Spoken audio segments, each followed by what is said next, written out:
Welcome back to Revenge Stories.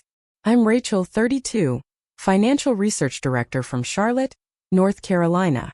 My parents planned a family vacation and forgot to book me a room. Except they didn't forget. And 48 hours later, every single person in that family would wish they had. The clerk typed my name twice, checked her screen and shook her head. 2 rooms under Mercer. Richard and Carol Mercer in 214. Sandra and Mark Hale in 216. No single reservation. I set my suitcase down and called my mother. She picked up laughing at something Sandra said in the background. "Mom, there's no room for me." She paused the way she does when she's deciding how confused to sound. "Oh honey, I thought you'd sort it out. You always do." She said it brightly, like a compliment. Behind her, I heard Sandra ask whether the pool was heated. My mother had planned a family vacation in Asheville, Tennessee, 3 nights at a mountain lodge during peak October. And she had not booked a bed for her younger daughter. She hadn't forgotten. Forgetting looks different. Forgetting comes with a gasp and a scramble. This came with a laugh. I lived in Charlotte in a 1-bedroom apartment 12 minutes from my office. Coffee at 5:45 every morning, black, standing at the counter while the sun came up over the parking garage across the street. I was a financial research director at an investment firm downtown. 50-hour weeks. Quarterly reports. Conference calls where I heard my own voice echoing back from 3 time zones. I built that life from nothing. Put myself through college on an academic scholarship and a library job, 17 hours a week between classes, graduating summa cum laude with nobody in the audience except my college roommate Nina, who screamed my name so loud the dean flinched. My sister Sandra had her tuition paid by our grandfather every semester, no questions asked, and she dropped out of business school after 1 term because the professors didn't challenge her. She moved back home, married Mark at 28, had a son named Ethan at 31, and hadn't held a job in 7 years. Our parents never commented on the difference. They didn't have to. The family had already decided what each daughter was for. Sandra was the one you took care of. I was the one who took care of herself. And despite everything, despite the scholarships nobody celebrated and the promotions nobody asked about and the apartment nobody visited, I drove 4 hours for every birthday, every Easter, every Thanksgiving, every Christmas. For hours there. For hours back. I never missed. I thought showing up was enough to prove I belonged. I was wrong, and the proof was waiting for me at a hotel front desk in the Smokies. Mom called in August.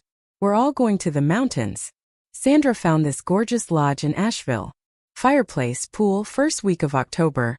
Leaves will be perfect. She said we're all going the way she said everything. Casually. Like the details would arrange themselves. I asked about rooms. "Your father handled the reservations." I texted Dad that night. He replied 40 minutes later. "All set. Don't worry." I believed him. People ask me later why I didn't call the lodge myself and verify. The answer is simple.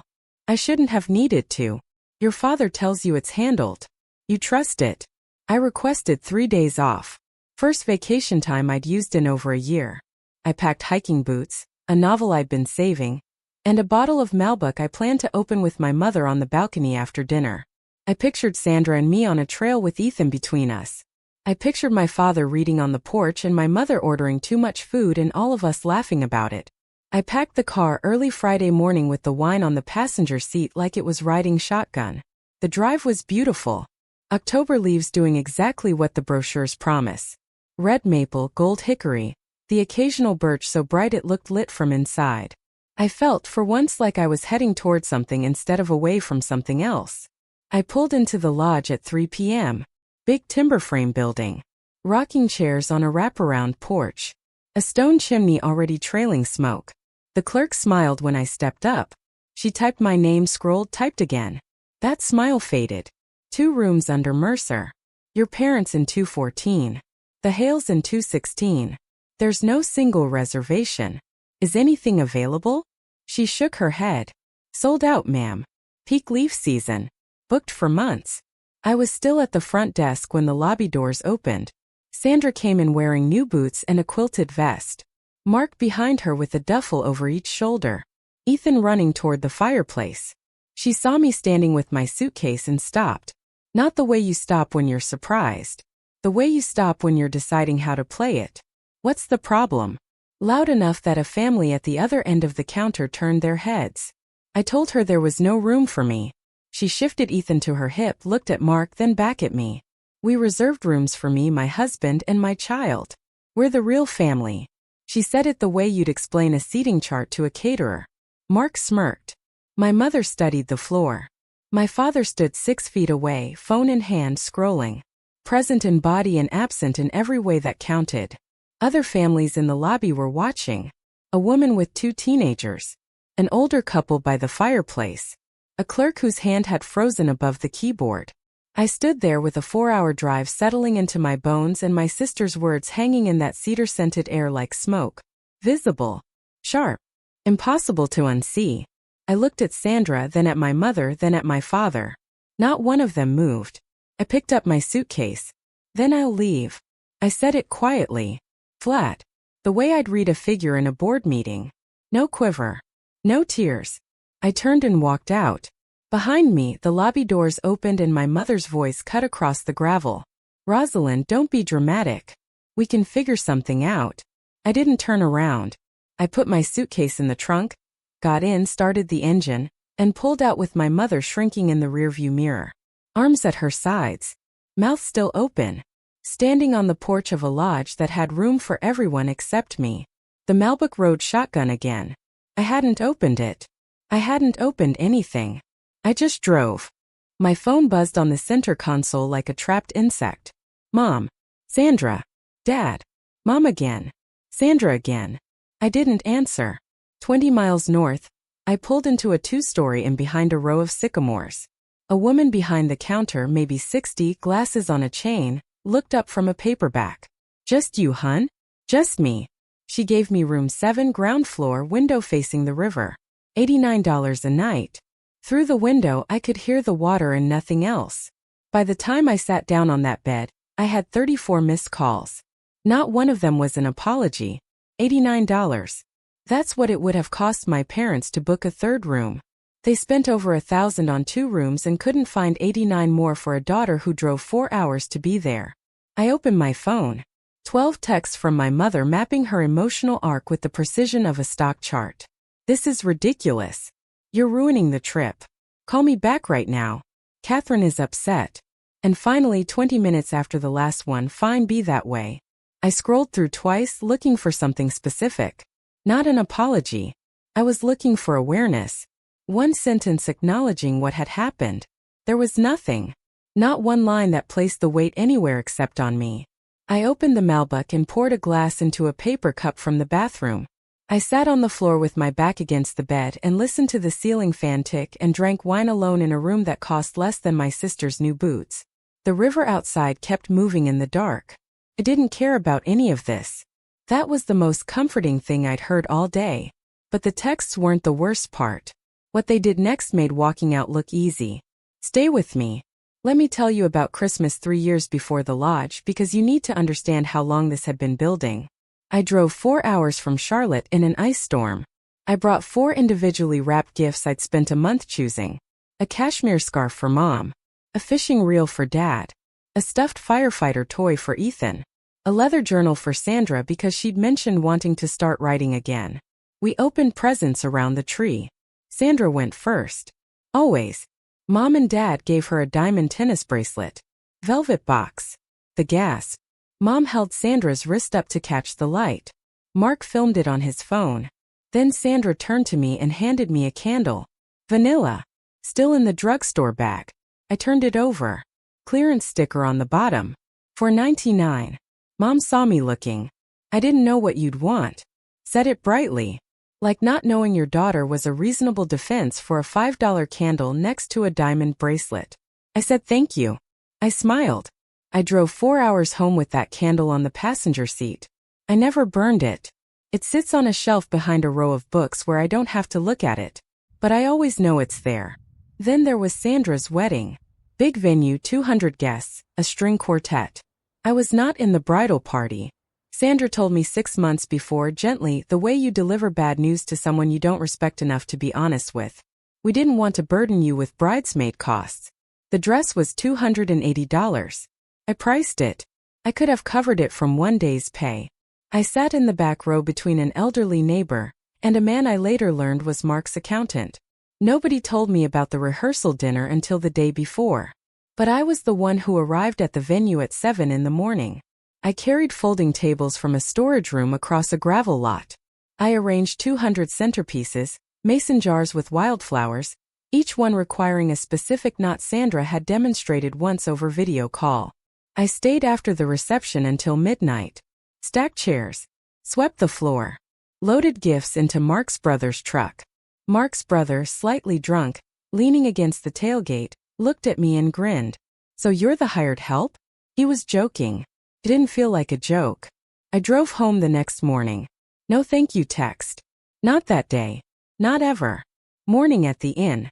Light came through the window in a long stripe across the bed. I pulled up my photo library. Maybe 50 family photos across 5 years.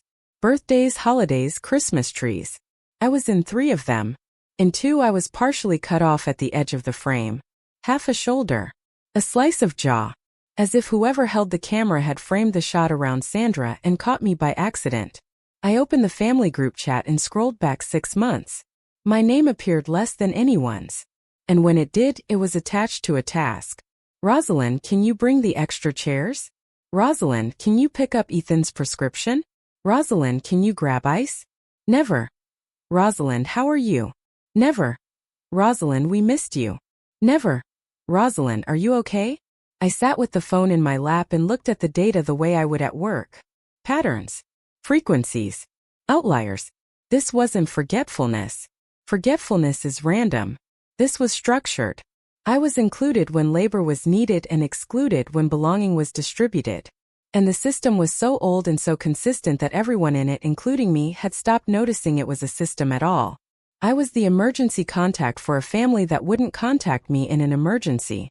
I called Nina at noon. She picked up on the second ring. "Talk to me." I told her everything.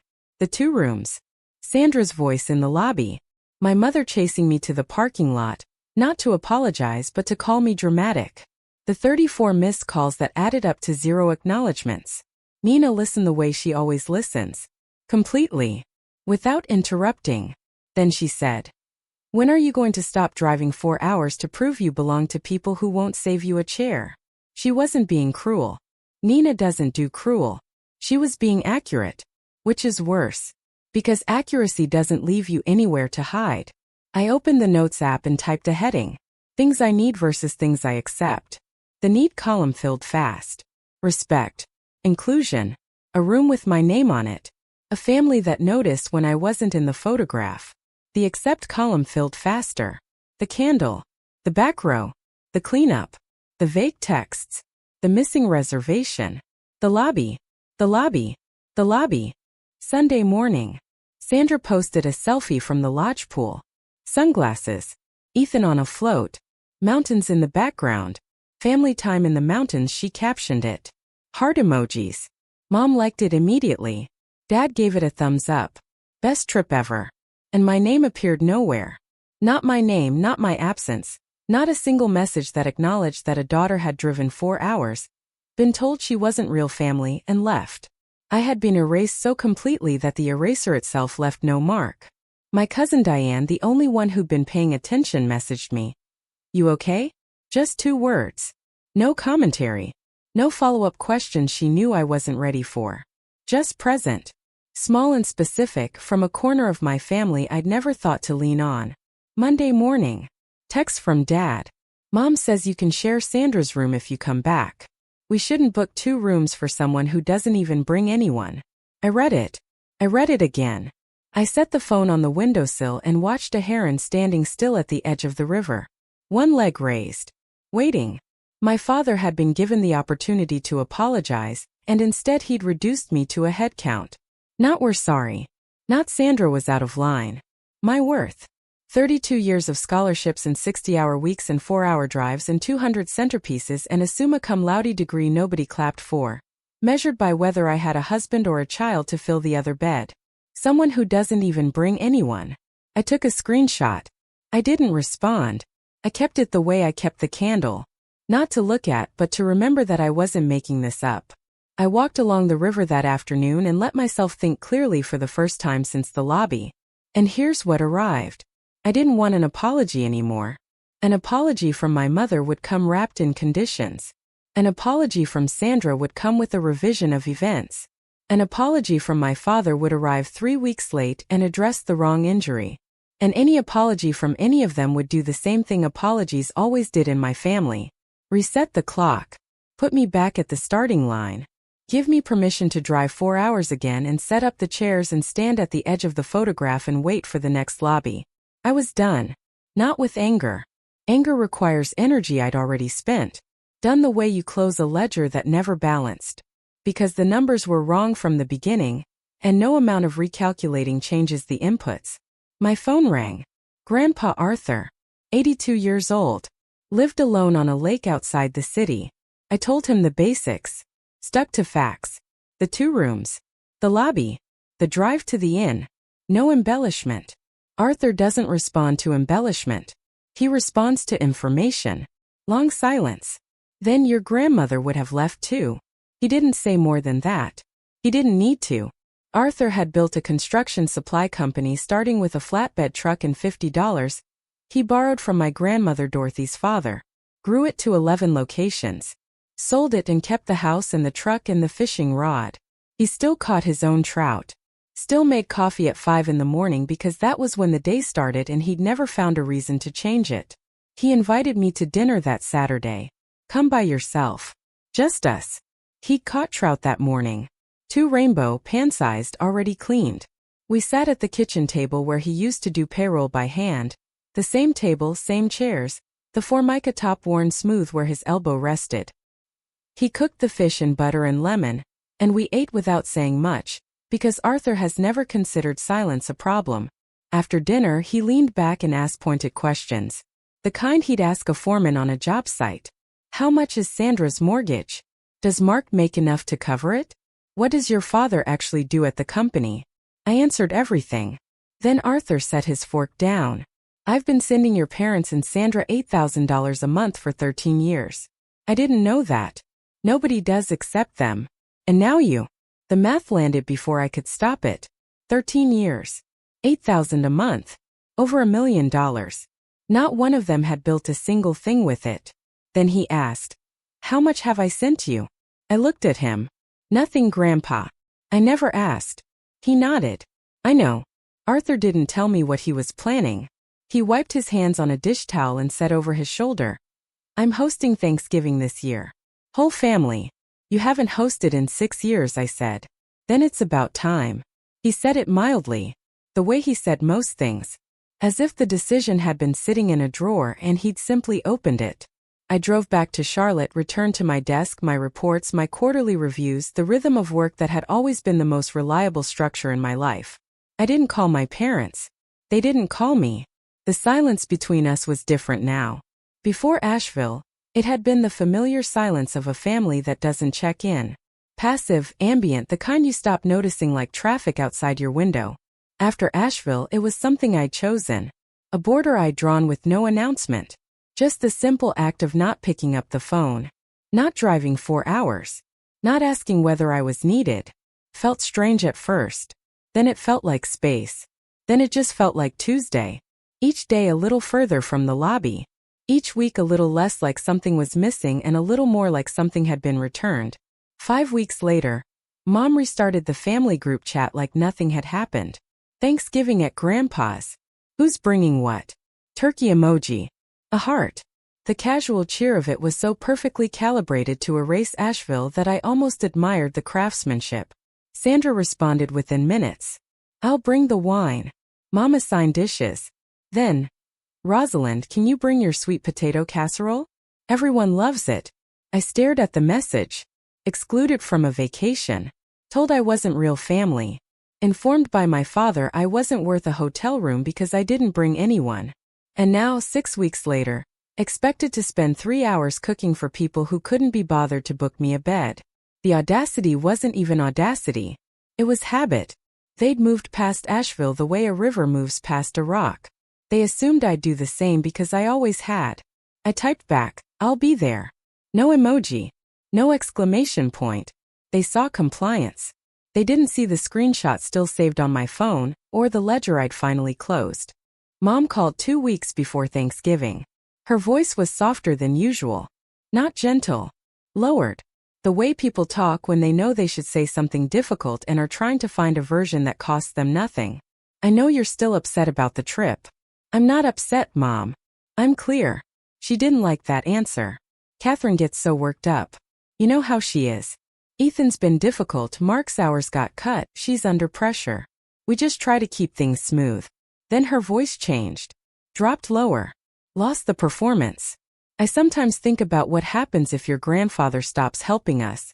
I don't know how we'd manage. The house payment alone. She trailed off. For a moment I heard my mother clearly. Not the woman who laughed while I stood without a room, but a 58-year-old woman who had never worked, whose entire financial life depended on an 82-year-old man's generosity, who was afraid. That was real. I held it for a second. Then she finished. That's why it's easier when everyone just goes along. And there it was. The fear was real, but the conclusion was the same. Keep things smooth. Give away my chair so Sandra stays steady. You kept the peace by giving away my chair, Mom. That's not fair. Neither was the trip. She hung up first. Sandra posted the mountain trip photos on social media, a week before Thanksgiving. A carousel. The lodge. The trail. The pool. Ethan eating pancakes. A sunset with the mountains layered blue and gold behind it. Caption. Grateful for the ones who matter most. Over 200 likes. Not one person asked where I was because the photos told a complete story, and the story didn't include me, and nobody noticed the missing piece. Except Diane. She messaged that evening. You weren't in any of those photos. What actually happened in Asheville? I hadn't told anyone except Nina and Arthur. But Diane had asked directly, and Diane was family in the way that word is supposed to mean. I told her. The rooms. The lobby. Sandra's words. Dad's text. I typed it plainly. No editorializing. Just facts in order. Diane's reply came in 3 separate messages, each one arriving like a door being opened harder than the last. And then she told Aunt Patricia. Patricia was Arthur's sister. 78 years old. Sharp as a tax audit. And she had never in her life let something go that she believed was wrong. She called me the next afternoon. I heard about Asheville. Is it true? Yes, ma'am. Long pause. Your grandmother would be heartbroken. The truth was moving through the family now. Not as gossip. Not as drama. Just facts passed between people who still believed facts mattered. Thanksgiving week. I drove to the area the day before, but I didn't stay with my parents. I booked a room at a hotel off the interstate. Clean and anonymous. Another boundary. Small and deliberate like all the best ones. Thanksgiving morning, I arrived at Arthur's house early before 8, when the mist was still sitting on the water. Arthur was in the kitchen making his grandmother's corn pudding from a recipe on a yellowed index card, taped to the refrigerator. Dorothy's handwriting. Small and precise. The cursive of a woman who had been a schoolteacher before she married a man with a flatbed truck and a $50 loan. I helped him set 22 places. Dorothy's china. White with a thin gold band. Each plate handled like it remembered her hands. Guests arrived starting at 11. Aunt Patricia with her walker, driven by her grandson Craig. Uncle Gene in a flannel shirt that looked older than me. Cousin Diane with a pecan pie and eyes that found mine immediately across the living room. 2 of Arthur's old construction friends, men in their 80s, who still called him Art and shook hands like they were testing each other's grip. Then the others. Mom and Dad pulling up in the Buick. Mom carrying a casserole dish. Dad with his hands in his pockets. And behind them Sandra, Mark, and Ethan. Sandra in a new cashmere coat the color of butter. Mark in a jacket. Sandra hugged Arthur with both arms. All brightness. All smiles. Dinner filled the house the way Dorothy would have wanted it. Turkey on the big platter. Arthur's corn pudding. 3 pies on the sideboard. Arthur stood at the head of the table. For the food, the family, and the truth. Amen. 22 people said amen and sat down and the noise began. Forks against china. Layered conversation. Sandra held court. She told stories from the Asheville trip. The trail where Ethan collected 11 different leaves. The restaurant with the trout that fell apart on the fork. The morning Mark jogged through fog and came back claiming he saw a bear he probably imagined. She told it brightly, hands moving. The kind of storytelling that fills a room and leaves no space for a different version. Then she lifted her glass. I want to make a toast. The table quieted. To family. To the ones who show up for each other through thick and thin. She looked at me when she said show up. Not long. Half a second. But I saw it. Aunt Patricia saw it. Diane saw it. Arthur, at the head of the table, cutting his turkey with the steady hand of a man who'd been cutting his own meat for 8 decades, looked up. He watched. I held my glass for the length of the toast and then set it down without drinking. The wine sat untouched. The silence between me and that glass was louder than anything Sandra had said. After the main course, Sandra started talking about a pontoon boat for the lake. Mark picked it up. There's a truck I've had my eye on too. A Silverado. They floated these items casually, like balloons released to see who would reach for them. Arthur chewed his cornbread and said nothing. I stood to clear plates, and I'd set them next to the sink when Sandra appeared in the doorway. Her voice dropped low. The register she uses when she wants a fight, but doesn't want an audience. Are you going to be weird all night? I rinsed a plate. I'm not being weird, Sandra. Then stop acting like the victim. You left. That was your choice. I set the plate in the drying rack and turned to face her. Because you didn't book me a room. Her jaw tightened. You could have figured it out yourself. You always do. There it was. The family's operating system running its oldest program. Rosalind always handles it. Rosalind always figures it out. Rosalind doesn't need help, doesn't need inclusion, doesn't need a room or a chair or a place in the photograph because Rosalind always does. I dried my hands and walked back to the table. Dessert.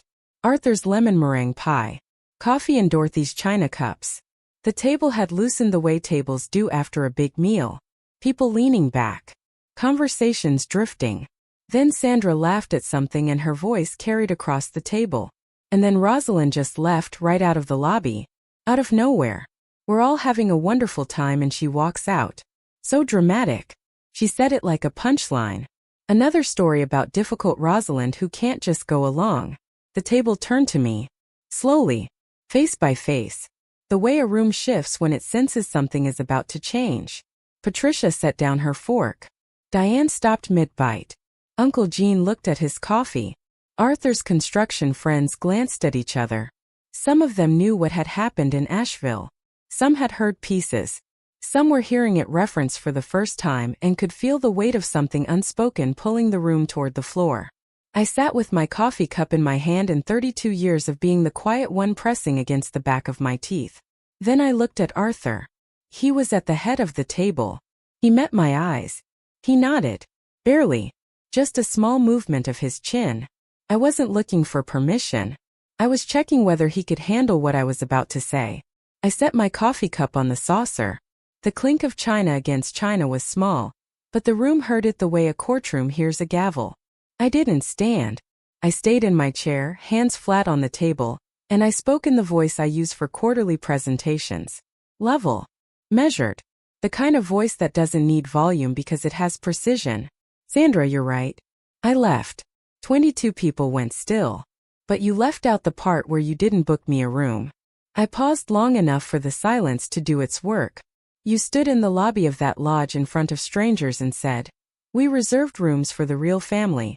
Sandra's face changed. Not guilt. Not shame. But the sudden rigid attention of someone who hears their own words coming back from a direction they didn't expect. I turned to my father. He was sitting 3 seats down, napkin twisted in his hands. And Dad, you texted me the next morning. You said Mom wanted me to share Sandra's room. And then you wrote, "We shouldn't book 2 rooms for someone who doesn't even bring anyone." I let the sentence land.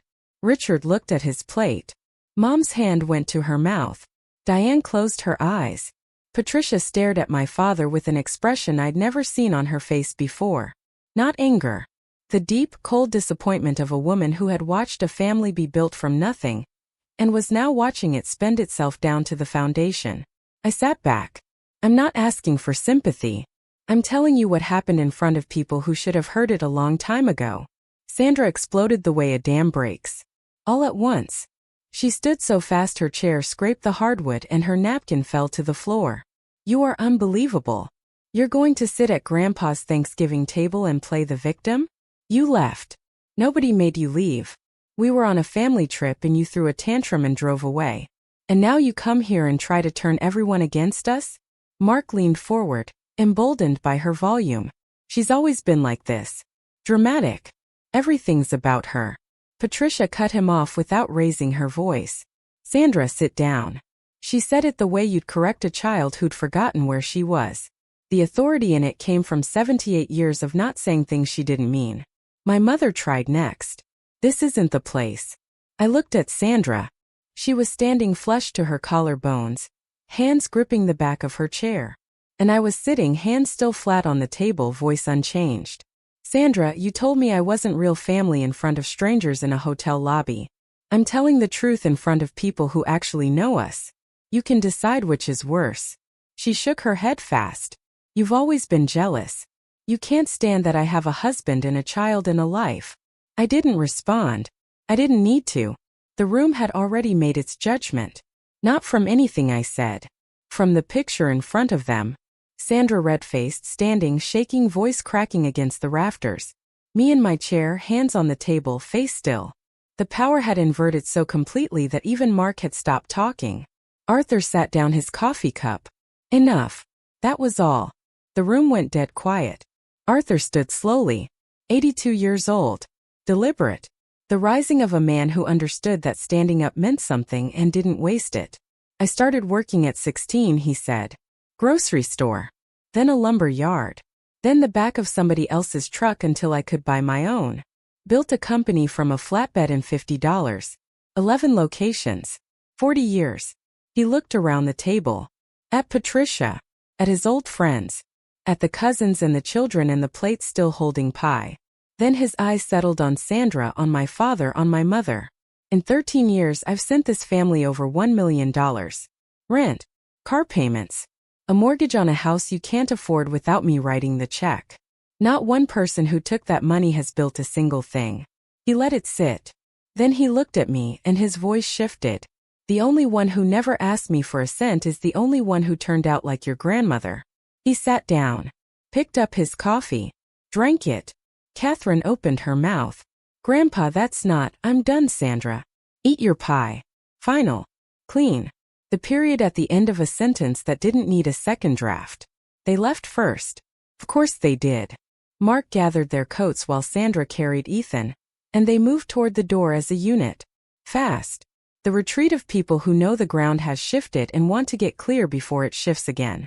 I was rinsing a coffee cup at the sink when Sandra appeared in the doorway. Her voice came out low and furious, shaking at the edges. Do you know what you've done? He's going to cut us off. You realize that? He's going to stop everything because of your little performance out there. I turned off the faucet and dried my hands. I didn't ask him to do anything, Sandra. You didn't have to. You just had to sit there with your quiet voice and your sad face and let everyone feel sorry for you. I told the truth, I said, in front of people who needed to hear it the same way you told yours in the lobby. She stared at me. Her mouth worked but nothing came out. I watched her reach for a response and find the shelf empty. She grabbed her coat. She picked up her keys. She left without another word. And for just a second before she turned, I saw past the fury to something underneath it. A woman standing in a kitchen, realizing that the architecture of her entire life depended on a monthly transfer from an 82-year-old man who had just told a room full of witnesses he was done. Evening. The guests had gone home in ones and twos. Patricia kissing my forehead at the door. Diane squeezing my hand. Arthur's construction friend shaking his hand and saying nothing about what had happened, because men of that generation file things quietly and never forget them. Arthur was inside washing dishes. He'd refused my help. You've done enough today, Rosie. I sat on the porch in a rocking chair and watched the last light settle on the water. The screen door opened behind me. My father came out with his coat on and his keys in his hand. Mom was already in the car. A shadow in the passenger seat. He stood at the porch rail with his back to me. I shouldn't have sent that text. No, you shouldn't have. I didn't mean it. You meant every word, Dad. You just didn't think I'd say them out loud. He scuffed the porch boards with his shoe the way Ethan scuffs his sneakers when he's been told to apologize. Are you going to be okay? I rocked the chair once, slow, and looked at the lake where a single dock light held steady against the dark. I've been okay for 32 years without a room, a chair, or a place in the photo. I'll keep being okay. He stood there another moment, waiting for something. Forgiveness, maybe. I didn't give it to him. He walked down the steps, got in the car, started the engine, and the taillight slid down the driveway and disappeared around the bend where the pin oaks closed over the lane. 6 weeks after Thanksgiving, the money stopped. Arthur didn't announce it. December 1st came and the transfer that had arrived every month for 13 years simply didn't appear. January's didn't come either. The aftermath unfolded the way water recedes after a flood. Slowly at first, then all at once, exposing what the current had been covering. Sandra and Mark sold the lifestyle first. The credit card grandfather had been paying got cut up. Mark picked up extra shifts at the dealership. Early mornings. Saturday showroom duty. The kind of hours he'd always left for someone hungrier. Sandra got a part-time job at a home goods store. Her first job in 7 years. She called me in January not to apologize, not to yell, but to ask how to format a resume. I sat at my kitchen table in Charlotte with the phone on speaker and walked her through it line by line. Work history. Skills section. The gap years framed as household management. I helped her because that's who I am. And because helping my sister with a resume didn't require me to pretend the lobby never happened. My parents downsized. The 4-bedroom house, the one grandfather's money had been floating for a decade, went on the market in February. They moved to a 2-bedroom apartment. My father found a real job for the first time in years. Facilities coordinator at a community college. 60 years old and starting over. I'd be lying if I said I felt nothing about that. But what I felt wasn't satisfaction. It was the complicated tenderness of watching someone you love face a truth they spent 30 years avoiding. Mom texted me in January. Short message. No preamble. I'm sorry about the trip. I'm sorry about a lot of things. First time she typed the word sorry to me in 32 years. I waited 2 days. Then I replied, I know, Mom. The door stayed open. Not wide. Not the way it was before. But open. Cousin Diane and Aunt Patricia started a group chat with me. We talked every week about everything and nothing. Work and weather and family memories that didn't hurt to hold. Visits to Arthur became a fixed point on my calendar. Every other Saturday. Trout on his porch. Coffee in Dorothy's cups. The lake shifting colors with the seasons. One morning in spring, I pulled up to his house and he was already on the porch with 2 coffees poured. Steam rising from Dorothy's cups. His fishing rod leaning against the rail like it was waiting its turn. I sat down in the second rocking chair. The one that had always been there. The one that had always been mine, even when I didn't know it. We drank our coffee and watched the lake. You know the best thing about building something yourself? He said. Tell me. Nobody can take it from you because they never gave it to you in the first place. I smiled. I drank my coffee. The lake held still and the porch creaked under the weight of 2 people who understood each other. Sometimes the bravest thing you'll ever do isn't walking out of that lobby. It's walking back to the table, looking your family in the eye, and telling the truth. Not with anger. Not with revenge. With your own voice on your own terms. A hotel lobby and a Thanksgiving table. We're the real family. Someone who doesn't even bring anyone. A daughter who drove 4 hours and a grandfather who counted every dollar. If Rosalind's 32 years of silence remind you of your own, maybe it's time to set down your suitcase and speak. Share this with someone who's been the reliable one. Leave a comment and subscribe. The next story is already